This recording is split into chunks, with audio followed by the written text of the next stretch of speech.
নূরপুর অঞ্চল সভাপতি আব্দুল সালাম সাহেব, উপস্থিত আছেন নূরপুর এবং সাদিকপুর অঞ্চলের কোঅর্ডিনেটর আমার নানা এবং আমাদের আজকের এই সভার সভাপতি আমাদের সুতিওয়ান ব্লকের যুব সভাপতি শাহজাদ আলম এবং উপস্থিত আছে সমস্ত কংগ্রেস প্রেমী দাদা ভাইয়েরা এবং ছোট্ট ছোট্ট কুচি বাচ্চারা, সকলকে সালাম ও নমস্কার জানিয়ে আমি গুলি কয়েকটি আপনাদের সামনে বক্তব্য পেশ করব।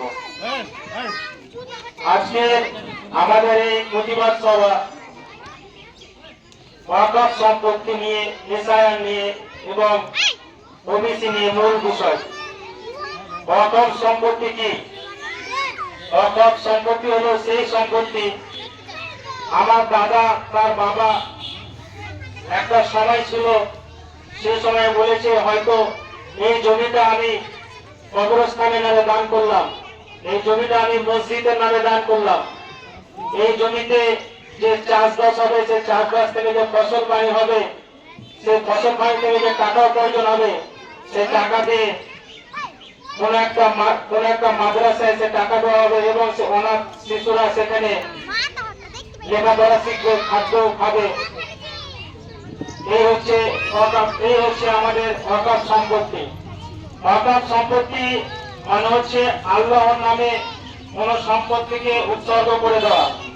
যে সম্পত্তি একবার দান করে দেয় আমাদের মুসলিম সমাজ আল্লাহর নামে, সেই সম্পত্তি তখন আর কোনো ব্যক্তিগত সম্পত্তি থাকে না, সেটা আল্লাহর নামে হয়ে যায়।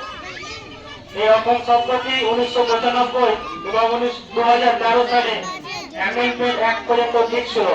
সেখানে কি বলা হতো, ওয়াকফ সম্পত্তি একবার ওয়াকফ হয়ে গেলে সেটা ওয়াকফ সম্পত্তি নামে থাকবে এবং ওয়াকফ সম্পত্তিতে যদি কোনো সমস্যা হয় সেটা ট্রাইব্যুনাল যে বিচার ব্যবস্থা আছে তারও সমাধান করবে। কিন্তু আমাদের সমস্যাটা কোথায়? এখন 2025 কেন্দ্রীয় সরকার, বিজেপি সরকার, শোষণকারী সরকার এই আইন নিয়ে এসেছেন। সেখানে উল্লেখ করেছেন যে ওয়াকফ সম্পত্তিতে যদি কোনো সমস্যা হয় সেটা কোর্ট পর্যন্ত যাবে, কোর্টে মামলা করবে, যেখানে অনেকই সমস্যা হবে।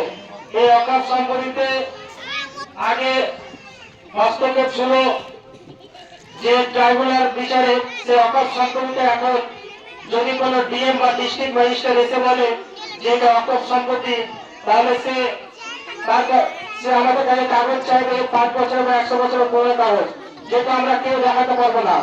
এবং সেটা তারা কি করবে, আমাদের কাছ থেকে ছিনিয়ে নিয়ে তারা 1 নম্বর খতিয়ানে ভরবে, সরকারি খতিয়ানে ভরবে।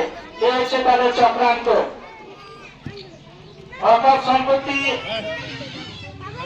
আমরা আজকে যে দান করেছি বা দিয়েছি কবরস্থান ঈদগাহতে, সেই সম্পত্তি আমাদের আর থাকবে না। সরকার চক্রান্ত করে কেড়ে নেওয়ার জন্য এই 2025-এ ওয়াকফ আইনকে নিয়ে এসছে। এই ওয়াকফ সম্পত্তি 2 নম্বর আমাদের যেটা সমস্যা এখন এসআইআর নিয়ে। এসআইআরটা কি? Special intensive irrigation. এসআইআর 2002 সালে আমাদের পশ্চিমবঙ্গে শেষবারের মতো হয়েছিল, তার আগে আরো 8 বার এসআইআর হয়েছিল। একটা এসআইআর প্রক্রিয়া কমপ্লিট করতে মিনিমাম 2 থেকে 3 বছর সময় লাগে। তথ্য সংগ্রহ করে সমস্ত কিছু যাচাই করতে 2-3 বছর সময় লাগে।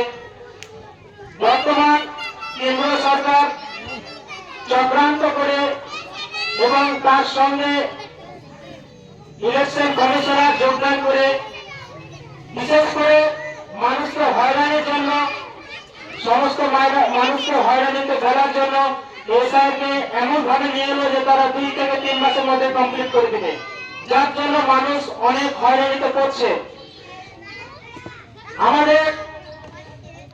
আমার নূরপুর বাজারতলা প্রচারে বলি, আমাদের 1219